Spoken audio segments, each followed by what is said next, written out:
his letters are just like compliment sandwiches. They It's like are. he starts off with, "I thank God for you. I'm so Encouraging. grateful for you. You're so awesome. Here's all the things you're doing wrong. Here's all the things you're doing wrong. Let's fix this. Let's fix this. Let's fix this. I am so thankful for you. I love you. You got this. Y'all got this. You can do it. I can't wait to see you." I see the sandwich effect, and he's really good at it. Like, he be sandwiching, and every now and then he'll have like a sub layer just in between somewhere, a little bit of encouragement, like a double-decker bread. Little double-decker bread. Yeah, it's a little something, and then he goes right back to it. But like, yeah, he has it down pat.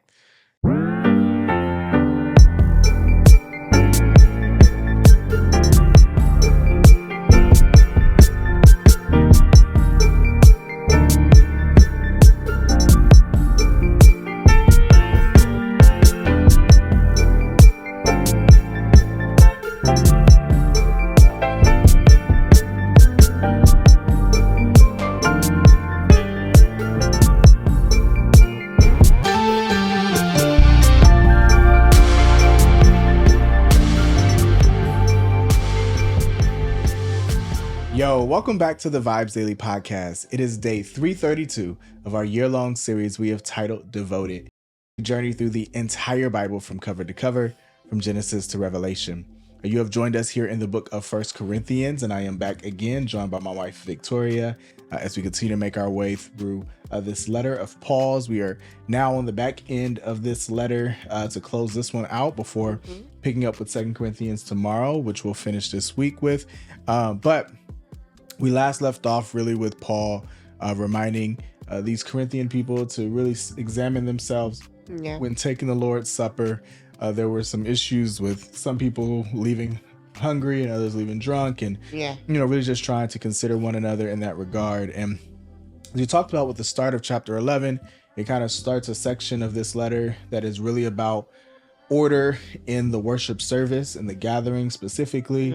It dealt with kind of some order with men and women, and starts with order with the Lord's Supper. And then we get into chapter 12, which we start today, which is dealing with order when it comes to spiritual gifts and its place and space in the worship service, as we'll get to with 12, 13, and 14. So chapter 12, he really takes some time to kind of define some of those gifts and share kind of what some of those are, and just talk about the idea that they are intended to be used together or present together and in place together.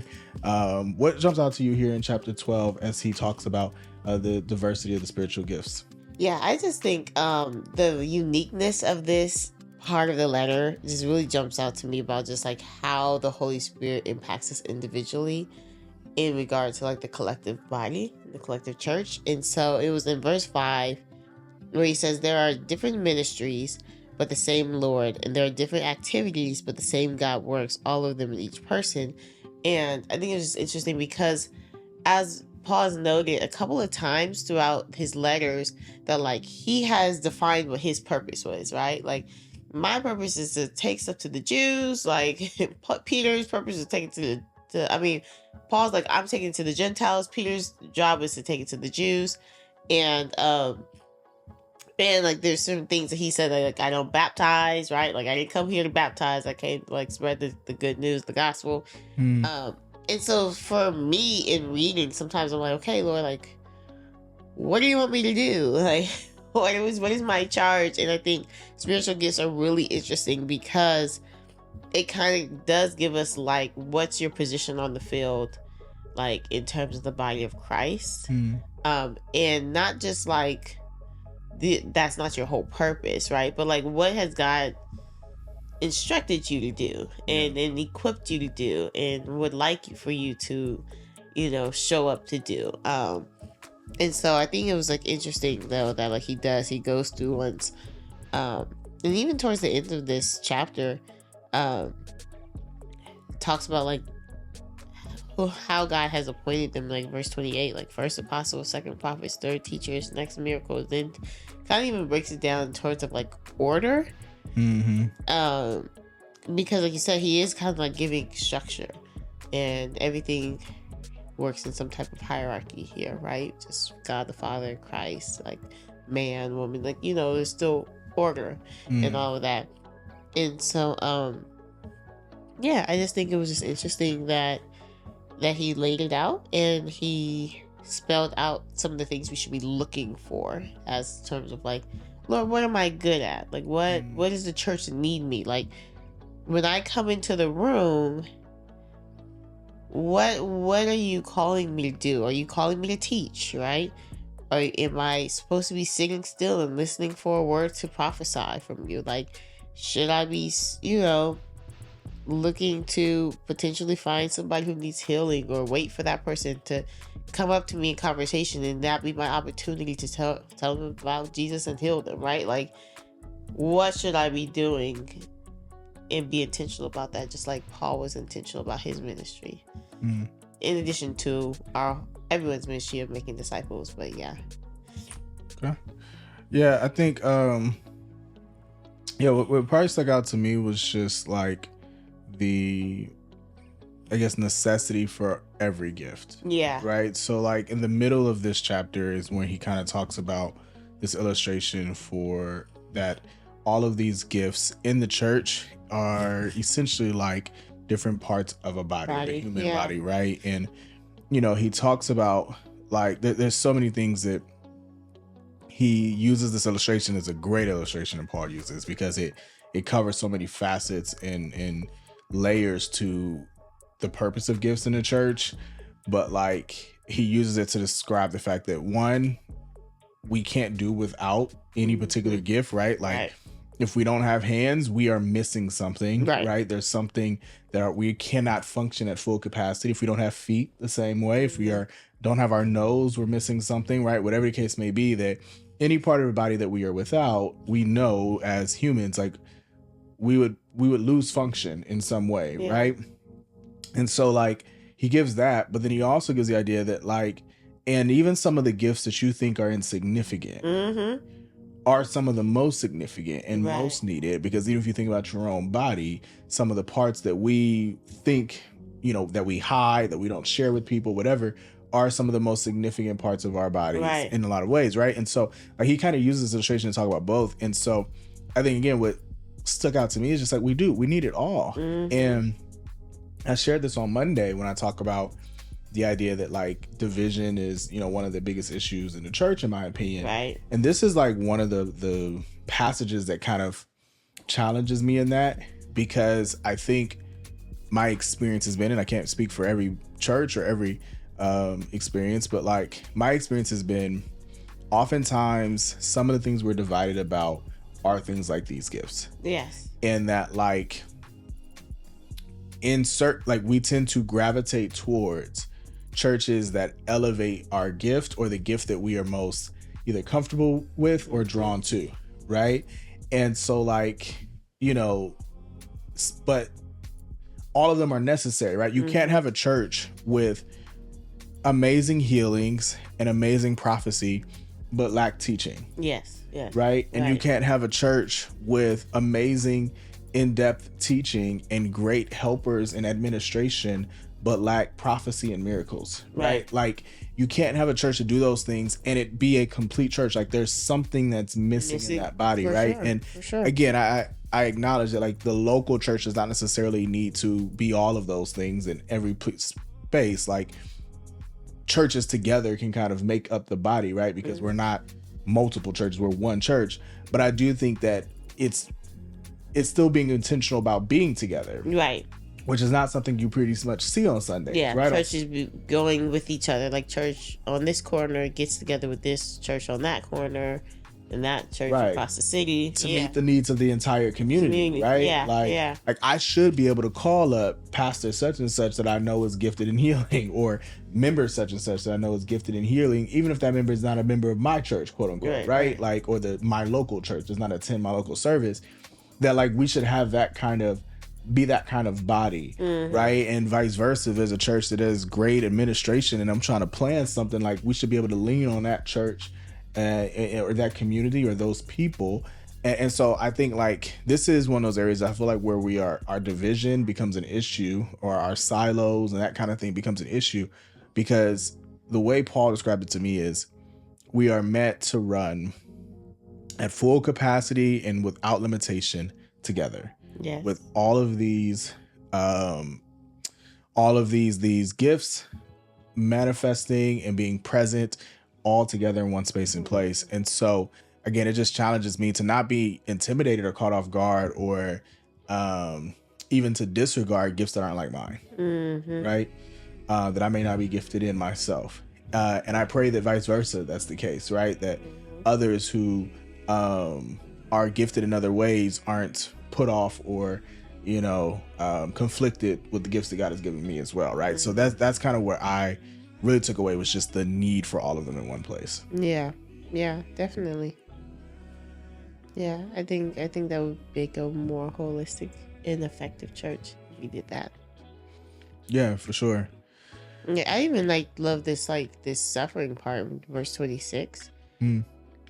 Because like I said, not only are we supposed to be helping in completing the body of the church, by being these different parts, but it's we should also be bearing things together, right? So in verse 26 it says, so if one member suffers, all the members suffer with it. If one member is honored, all the members rejoice with it.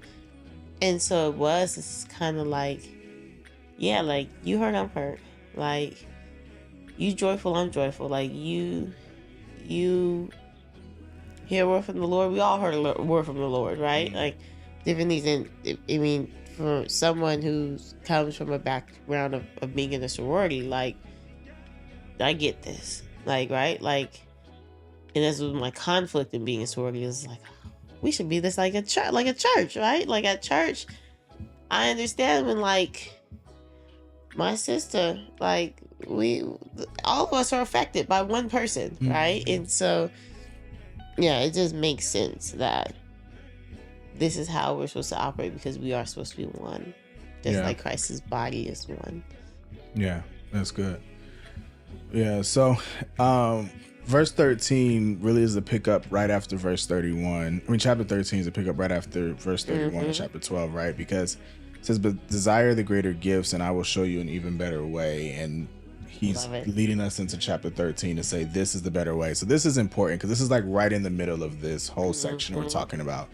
That again, he builds up all of this order. He built up all of these traditions and practices and things, again, starting in chapter 11. And he talks about the gifts and, the variety of gifts and ones that you desire and don't desire, and which ones are elevated and not elevated. And okay, we need them all, that kind of thing.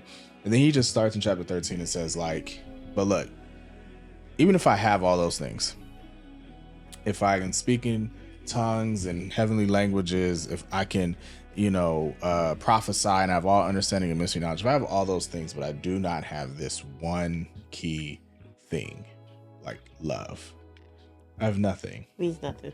Absolutely nothing. And he goes into then kind of what love is, and then kind of closes that out. So this particular chapter talks about that. What stands out to you as you read it for the 1,000th time this week? Right, because this is the mission statement of our church. Love is the foundation of it all. And it came straight from this. But yeah, it is so monumental because, in my opinion, it's so big because Jesus has told us to love God and to love others, right? And to love people the way that he's loved us, right? And so when we talk about God is love, also this is a breakdown of what it looks like in practice, right? Yeah. And standing before you, okay, so you might have a definition of how you like to be loved in your love language and all, but literally for us all, this is a general understanding of what love looks like, because love's a verb, right? Not the feeling. And so I do love that without learning how to interact with people in this way, nothing else is effective, right? That you can't conquer all evils. You can't finish this commandment to love others. You can't use these spiritual gifts well if you haven't learned how to treat these people with love. And this is how you treat people with love, right? And I love it when it just doesn't stop just at the patient and the kind, but it's not boastful. I didn't even think about how being boastful. Normally I just thought that was something about me, right? Like, how does that affect others if I'm boastful? But the fact that, like, not being arrogant or boastful or not being rude and self-seeking, like, all these things are just, like, really hard to do. Yeah. And you kind of have to tackle them one by one sometimes. Yeah. Like, today I'm working on kindness. Yeah. Today I'm working on not being irritable.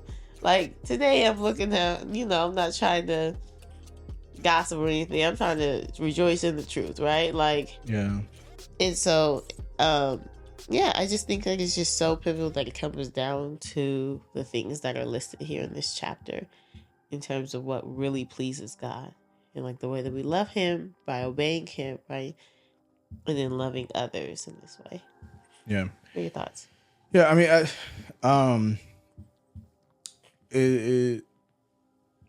think I preached a message a couple weeks ago. It was just like, it all comes down to this. And I think that's how Jesus described it, right? In, John 13, where he essentially just says, like, I give you this new command, right? Love one another as I have loved you. And the world will know that you are my disciples by the way that you love one another, right? Yeah.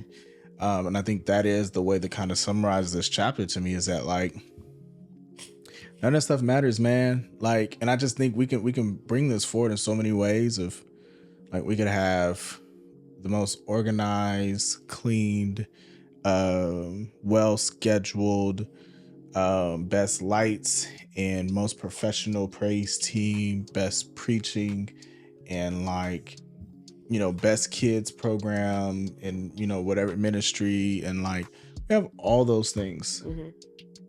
But if we don't have love in our church, like, we have nothing, right? Yeah. And I just think, like, that is it's so challenging that it's like, man, let's just start here. Like, can we just start with being a church that loves and loves, and the way that this describes, right? Like, from this particular piece, and not in the kind passing, oh, hi, how you doing today? Good to see you, see you next week type love, but, like, really endure with people. And, I think Bob Lepine, who wrote the book Love Like You Mean It, and there's a study that goes with it, which is particularly for, like, married couples, dating couples. But one of the things he says to do that I appreciate is, he's like, read this passage and just change the word love to your name and ask yourself if this describes you, right? Like, Eric is patient. Eric is kind. Eric does not envy and is not boastful. Like, can you say that in like, where do you pause? Like, where's the first place that you stop and go, right? Yeah, I don't think that describes me. Yeah. And I think it's something that's just, it's a challenge to do, because according to Paul, as he says here, and back even according to Jesus, really, without this, nothing else matters. Yeah. We can have all the righteousness, we can have all the spiritual gifts, we can have all that stuff. But if we don't have this, it's for naught. Yeah, and it makes sense though. I mean, if you think about it, like, you take some of these, like, spiritual gifts, and you can say, like, hey, I know somebody who, like, was a really great teacher, a really good Sunday school teacher, but, like, they were rude. Like, yeah, you're not going back to Sunday school. Like, you're just not. Like, yeah. Or, like, this person, like, he knows, or he has a lot of, like, in-depth wisdom, like, really knows the word, has a lot of great advice, but, like, never has time for you. Like, ever. Like, and yeah, like I said, and it just doesn't have a lick of patience. Like, he just gets fed up with people really quick, right? Like, or, like, and we can go on the list about things, but you said, like, our gifts are drowned out and, like you said, nullified if we don't do any of these things correctly in terms of love. So yeah. But then I think it's so interesting that it's like, when I was a child, I spoke like a child, and I thought like a child. And this is verse 11. I reasoned like a child. When I became a man, I put aside childish things. And it's so interesting, and I just don't know exactly where he was going with this, right? Because he's, like, first talking about where he prophesies in part. Eventually there will come a time where, we'll prophesy in full, right? Many times we'll know the whole part of the prophecy, because as we notice in the Old Testament, different prophets had just snippets of what was happening, right? Mm-hmm. But this child part, I don't know. This might not be Paul's application, but this is what hit for me, was that a lot of times the pettiness that happens when we disagree and we can't love through things, it can't be like this, is very much like childlike behavior, right? Like when we weren't patient or kind or something, it just seems real tantrum like, right? Like we're just throwing little tantrums. And so for me, it's like, I know there's a different explanation for this, but for me, when I read this, it was like, okay, let's put aside childish things. This is the hard work that's going to take to love people. Yeah, it's good. And well, yeah, I say, because we can go on and on about children, and we know Jesus tells us to have faith like children. Yes. But there's a lot of other things about children we probably don't want to emulate. Yeah. But he continues his thought into chapter 14. Again, this is all still going back to chapter 11, kind of one continuous thought here. And he specifically deals with just like a spiritual gift that this particular gift or this particular church was most likely elevating, right? Which is the gift of speaking in tongues. Yeah.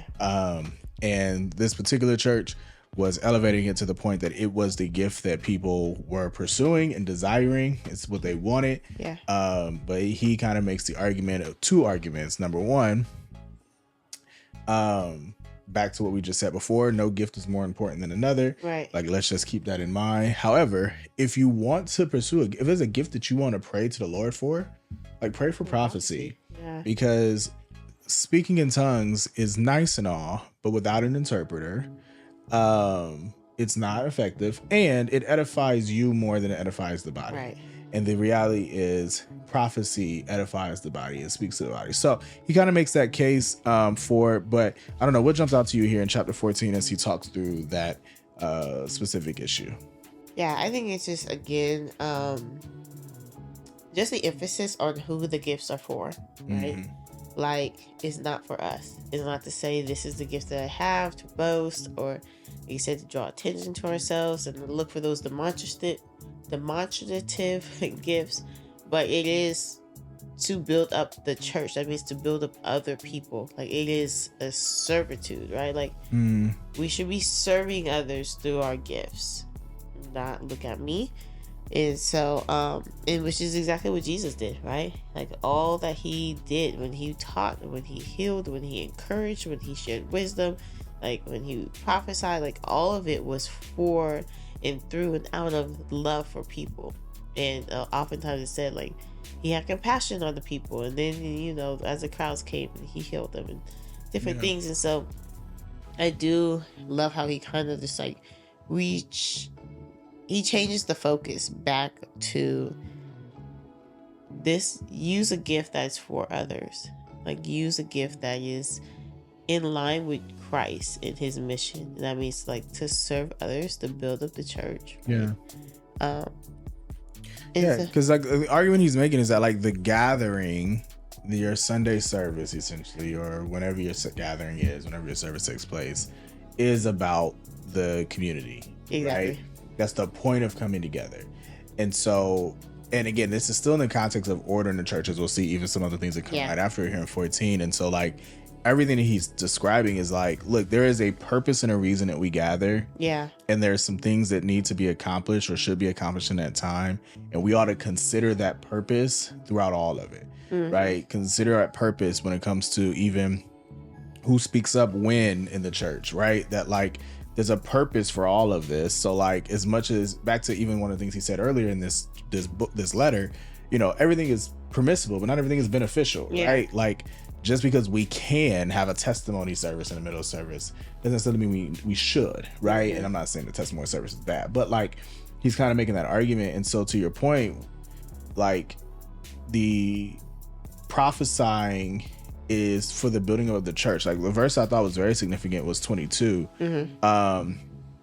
because it says, speaking in other tongues then is intended as a sign, Yes. not for believers, but for unbelievers, while prophecy is not for unbelievers, but for believers. Yeah. Right. So he's making his case that like we speak in tongues to draw people. Right. If you think about even the very first time the disciples do this in Acts chapter 2, it was preaching the gospel in a way that everyone understood it in their own language. Right. These are unbelievers at that time. Right. The people they're speaking to.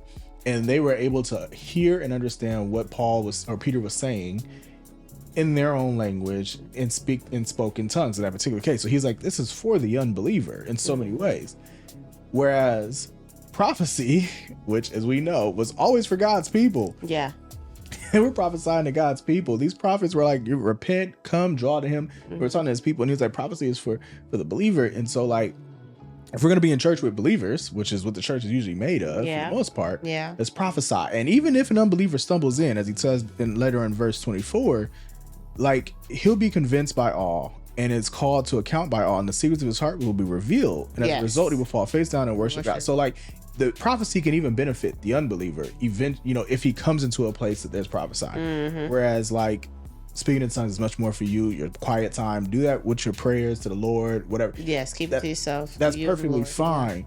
Again, and it's a beautiful gift in and of itself. But like that, so I don't know. It's in this context of order. It's just in this context of like, okay, what do we do while we're gathering? We do those things that edify the body, that bring us together, that worship God, that strengthen us, that deepen our relationship with Him, that deepen our understanding of Him. Yeah. That is the point of our gathering, much more than it is about any one of us getting any glory or shine or attention, whatever the case is, which I'm not saying that's exactly what we do with that gift, but that is what this church was doing. Yeah. That is what this church, they were speaking in tongues for the attention of like, look at what I can do. Right. Exactly. Even as you see later, like, even the order about the teaching and the revelation, interpretation, like as we start in verse 26, and then the women speaking up, like all of this was about people and their own attention and trying to elevate themselves in the service. And he's just like, nah, like we got to have order because there's a purpose for why we're here. Yeah.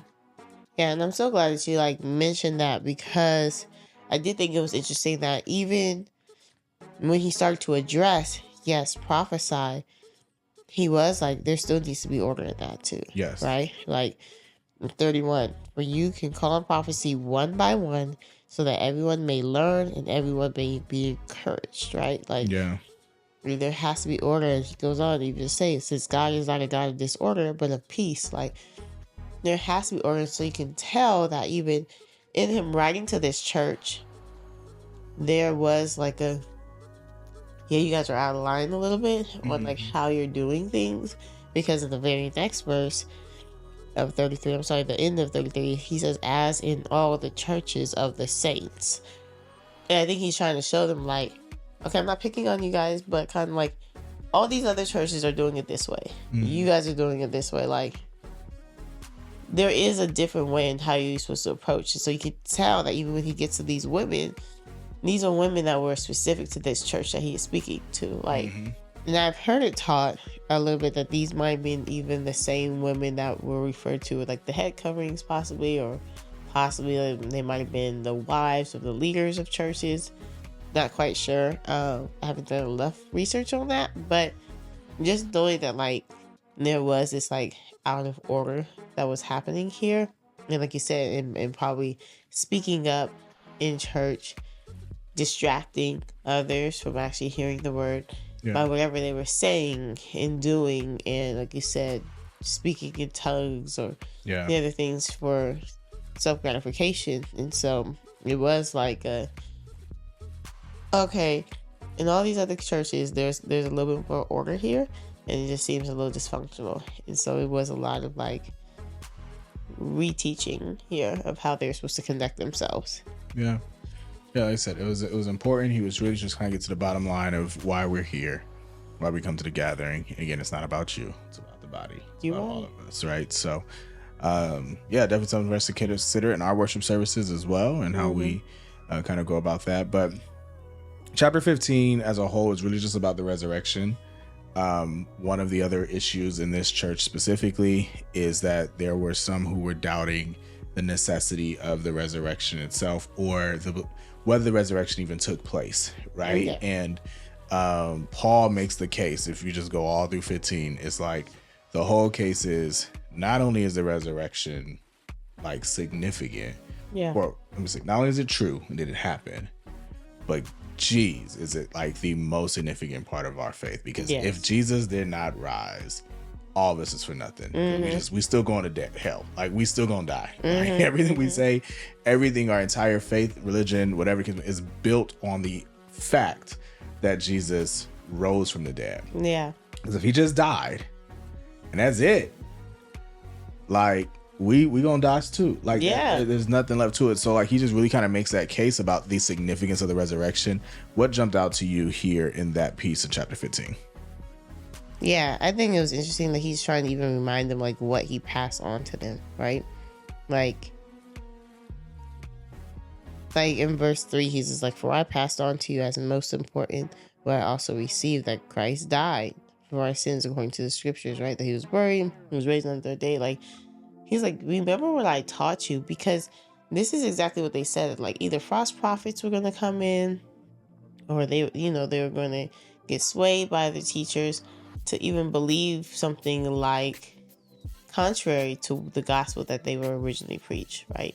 It just seriously sounds like it's contrary to the fact that they were specifically taught that Jesus resurrected from the dead, right? Yeah. And now they have come to the belief that like, that part might not be necessary, or that part might not even be true, but it's okay because we're still Christians and we're free. Like, we're free to think and free to do and free to believe what we believe. Like, and he's like, no, like what we believe is essential. Yeah. And so although we are in this freedom and we are in this grace and we are no longer bound and enslaved by the law, like we still hold fast and live on and stand on the gospel that we were preached. Yeah.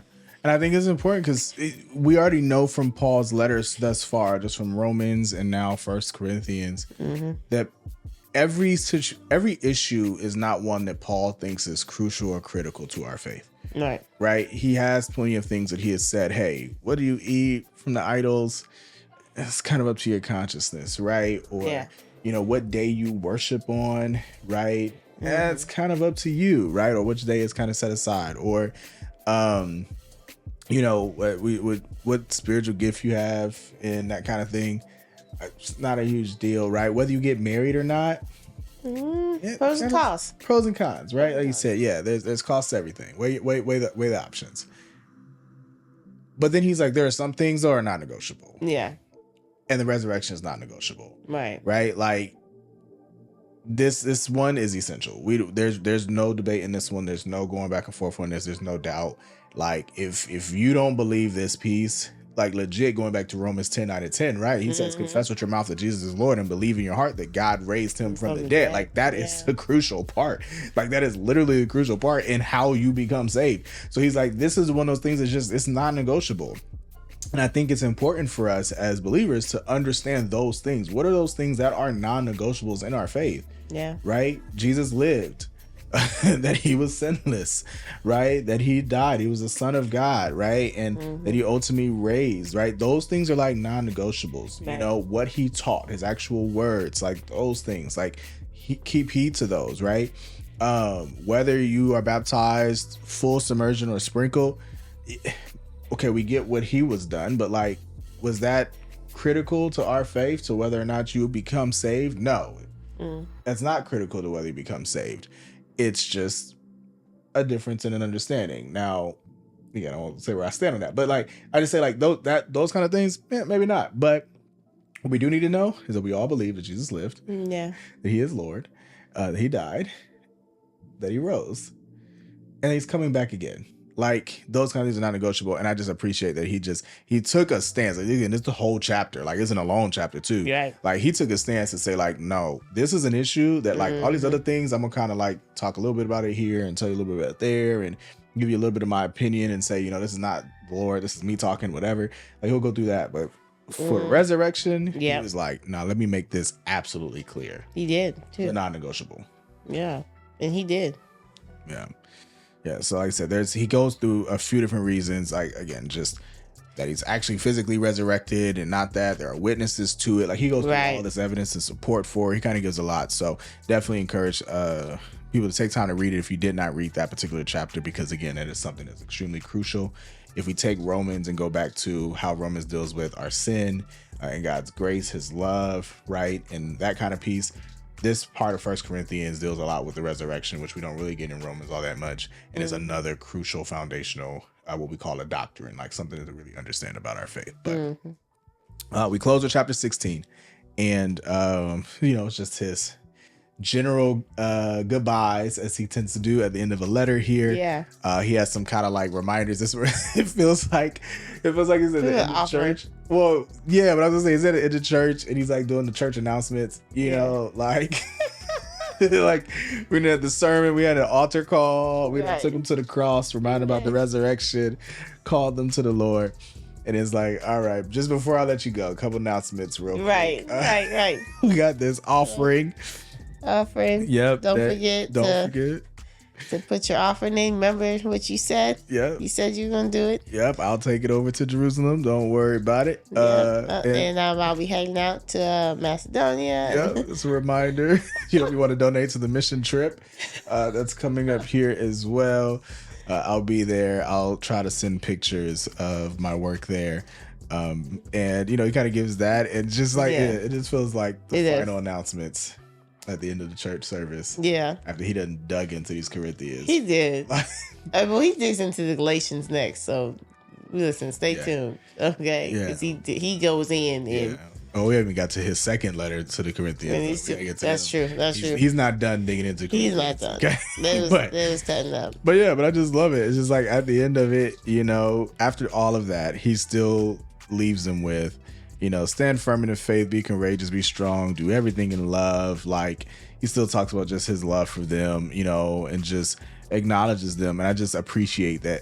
It feels much like his letters are just like compliment sandwiches. They are. He starts off with, I thank God for you. I'm so grateful for you. You're so awesome.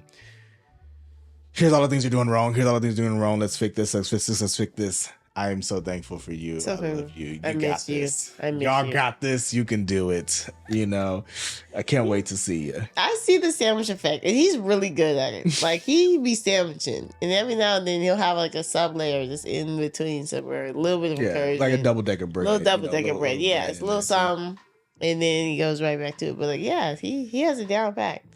Yeah. So I love a good sandwich effect. But was there anything in particular that jumped out to you in 16? I just think last thing is I think it was interesting when he tells him that Timothy's coming, right? Mm-hmm. But just to say that to not look down on him because we know he's young. So I feel like he's always still looking out for Timothy. Like even along the way, we see his own messages to Timothy in the next books coming up in 1st and 2nd Timothy. And we saw that when he was with him in Acts, right? But I feel like I just love seeing these little nuggets of things we read about in Acts, the people we've seen in Acts just showing up in these other letters. So it's pretty cool.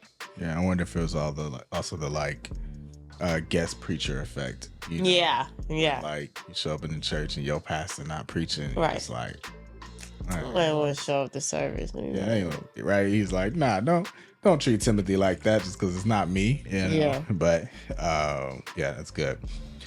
All right. Well, that brings us to the conclusion of 1 Corinthians. I know there's a lot there in these 16 chapters this week, but prayerfully that was helpful to you along with your reading. If there's other thoughts and feedback, questions, please reach out in the Vibes Church app, in the Vibes Daily group.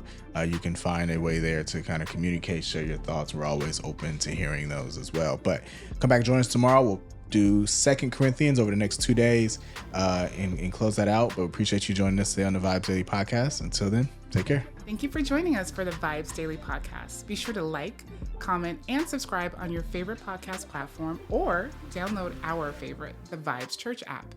Visit vibes.church/devoted for additional episodes, notes, details, and the latest merch. Join us next time as we continue our journey through the Bible. Take good care.